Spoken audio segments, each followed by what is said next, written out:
Bonjour et bienvenue sur Automobile Propre pour essayer la Cupra Born, une compacte 100% électrique cousine de la Volkswagen ID.3. Mais tout d'abord, je vous invite à vous abonner à la chaîne YouTube d'Automobile Propre et de ne pas oublier de cocher les notifications. La Cupra Born est donc une berline 5 portes, cousine de l'ID.3. Elle partage la même longueur, 4,32 m, la même largeur, 1,81 m, mais elle est un petit peu plus basse puisqu'elle fait 1,54 m de haut contre 1,57 m pour sa cousine allemande. Côté mécanique, cette Cupra Born reprend exactement les mêmes batteries, les mêmes moteurs que l'ID.3. Là, on est sur une version milieu de gamme avec la batterie de 58 kWh de capacité nette et un moteur de 204 chevaux, moteur synchrone à aimant permanent, intégré dans l'essieu arrière, donc il s'agit bien d'une propulsion. Cette version d'essai est en finition V. Elle intègre deux séries des phares full LED automatiques. On dispose également deux séries de jantes de 18 pouces, mais notre modèle d'essai profite de jantes de 19 pouces, facturées 1 000 €, ainsi qu'une magnifique peinture métallisée bleu aurore à 910 €. Regardons le coffre de cette Cupra avec cette belle ouverture façon carbone et un coffre de 385 litres. Ce qui est exactement le même volume que l'ID.3. Vous voyez que le coffre est quand même assez creusé. On peut rabattre les dossiers de banquette en deux parties, mais on n'a pas de plancher plat. C'est assez haut, mais pas très profond. Et on a un tout petit double fond. C'est dommage qu'on n'ait pas de protection ici. Vous voyez, pour loger les câbles, on risque d'abîmer la peinture. Passons à l'arrière.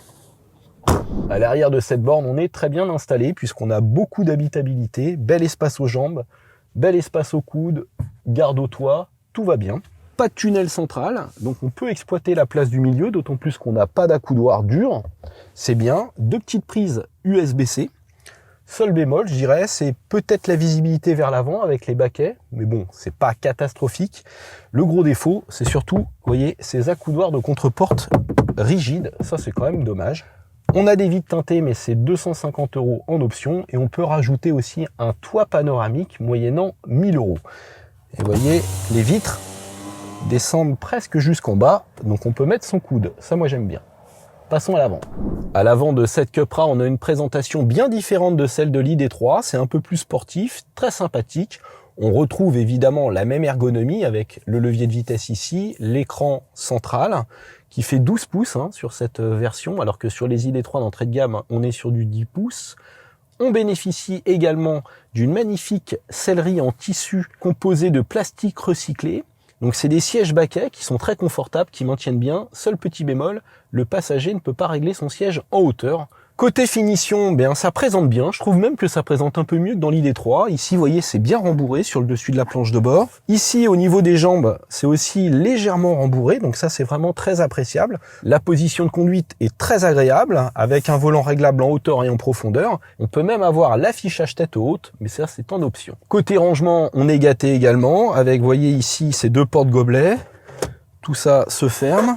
On a de l'antidérapant dans tous les rangements. Ici, chargeur à induction, en série s'il vous plaît. Accoudoir assez profond avec prise USB plus prise USB-C. La boîte à gants, relativement spacieuse. Elle, en revanche, ne bénéficie pas de moquette. Et on a également de vastes contre-portes. Parlons maintenant du système multimédia. Donc là, j'ai les modes de conduite. Là, tout ce qui est aide électronique à la conduite. Là, l'ordinateur de bord. Et je profite surtout d'Apple CarPlay et Android Auto sans fil en Bluetooth. Donc ça, c'est vraiment un avantage par rapport à Tesla. Vous voyez, on peut afficher Waze ou ChargeMap en grand sur l'écran. La seule chose, c'est que c'est pas aussi réactif que l'écran d'une Tesla. Et surtout, l'accès à la climatisation n'est pas toujours évident. Il faut absolument passer par l'écran. Et là, vous voyez, typiquement, il faut que j'appuie ici. Donc c'est pas aussi rapide et fluide que chez Tesla, mais c'est quand même bien fait. Allez, on est parti. Donc on est à Aix-en-Provence et on se rend à Paris. Ça va nous permettre de faire un long trajet et de tester l'autonomie sur autoroute, sachant qu'il fait 6 degrés. Donc c'est sévère pour un véhicule électrique. En hiver, les consommations sont toujours beaucoup plus élevées qu'en été. Et vous voyez, on démarre en silence. Alors ce qu'il y a de bien sur cette version, c'est qu'elle braque très très bien, comme l'ID.3. C'est l'avantage d'avoir une propulsion. Donc là, vous voyez, je vais faire un demi-tour. Elle tourne sur elle-même quasiment, cette Cupra Born. Donc ça, en ville, c'est bien. En plus, on a une bonne visibilité. des rétros assez larges. Et on profite de série de la caméra de recul et des radars avant-arrière. Alors on a plusieurs modes de conduite. Donc je vais ici, j'appuie sur le petit Cupra, profil, drive, et j'ai range, donc pour optimiser l'autonomie, confort, performance ou individual. Et quand je suis en performance, le frein moteur est renforcé. Frein moteur qu'on peut également renforcer avec le levier de vitesse qui est situé ici, qui est pas très bien placé à mon goût. Donc là, je suis à 99% d'autonomie. Elle m'indique 297 km de rayon d'action. Donc c'est beaucoup moins que ce qui est annoncé par les normes WLTP, puisqu'ils annoncent plus de 400 km. Mais encore une fois, on est en hiver et il y a toujours au moins 30% de marge entre les WLTP et la réalité en mixte. Allez, là on prend une petite route dégradée. Et sur cette Cupra borne, eh bien, on a d'office un châssis sport qui est normalement en option sur les ID3. Et ce châssis sport, eh bien, n'est pas tape-cul du tout. Je le trouve même très confortable. Ça évite les trépidations. Et là, vous voyez, je suis à 75. La route est vraiment pas bonne. C'est vraiment pas mal. Je suis très agréablement surpris. Là, regardez, hop, c'est bien défoncé ici. Alors, on peut avoir des suspensions pilotées moyennant 850 €.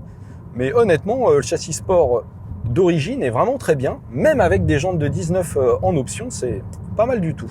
En termes de comportement routier, cette Cupra borne est comme l'ID3, c'est-à-dire qu'elle tient très bien la route avec le châssis sport. Vous voyez là, en appui, on a une excellente maîtrise du roulis.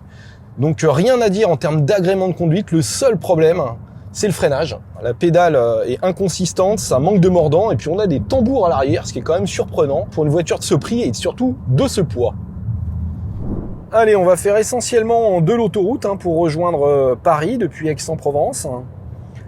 Et la première chose qui marque au volant, eh bien, c'est l'insonorisation. On a une voiture vraiment qui est extrêmement silencieuse. On a un peu de bruit d'air à 130 au niveau des montants, mais c'est vraiment bien calfeutré quand même. Et surtout, les bruits de roulement sont vraiment bien étouffés. Allez, on est à un péage, on va accélérer à fond. Hop là! Et ça part bien. Avec 204 chevaux, même si la voiture fait presque 1750 kg. Le constructeur annonce un 0 à 100 en 7 secondes 3, ce qui est vraiment pas mal. En revanche, la vitesse de pointe est bridée à 160 km/h, ce qui évitera de se prendre un flash pour grand excès de vitesse, on va dire. Allez, me voilà arrivé en région parisienne. Donc en tout, j'ai fait près de 900 km avec des petits détours sur route. Pour faire Aix-Paris, je me suis arrêté 3 fois sur des bornes Ionity en courant continu, où il m'a suffi de 35 minutes pour recharger à 80%. Maintenant, ça coûte quand même très cher. Faut compter à chaque fois 30 € pour 30 minutes. Donc on peut aujourd'hui voyager en 100% électrique, même avec une batterie de 58 kWh sans problème, même si ça reste moins facile qu'avec une Tesla, puisqu'il y a moins de bornes de charge rapide. Donc là, vous voyez, elle m'a fait bip. Souvent, l'aide au maintien de ligne vous indique que vous n'êtes pas entre les lignes alors que vous y êtes. Donc, c'est pas toujours très efficace. Même chose pour la lecture des panneaux de signalisation qui est pas toujours hyper fiable. Alors, sur longue distance, j'ai apprécié l'éclairage, très efficace avec le système d'allumage automatique. Le régulateur de vitesse marche très bien aussi, comme sur l'ID3. En revanche, les touches sur le volant sont vraiment mal faites. Elles sont toutes petites. Il ne faut pas appuyer dessus, il faut les caresser. Et franchement, après plusieurs heures d'utilisation, j'ai toujours du mal à m'y faire. C'est pas du tout intuitif, c'est dommage qu'ils aient modifié ces touches. Parlons maintenant de la consommation. Donc vous voyez ici à l'ordinateur de bord, sur les 61 derniers kilomètres, j'ai fait du 18 kWh au 100. Donc ça, c'est une moyenne mixte, on va dire, sur route. Mais si on prend ici, les 914 km que j'ai pu faire, essentiellement sur autoroute, je suis à 22,3 kWh au 100, sachant que j'ai roulé tout le temps au régulateur de vitesse à 130, j'ai pas appuyé. Donc on va faire, on va dire, entre 250 et 320 km selon le type d'utilisation. Il faisait entre 5 et 10 degrés pendant mon essai. Donc c'est une consommation qui est quand même assez élevée, mais qui est équivalente à celle de l'ID3.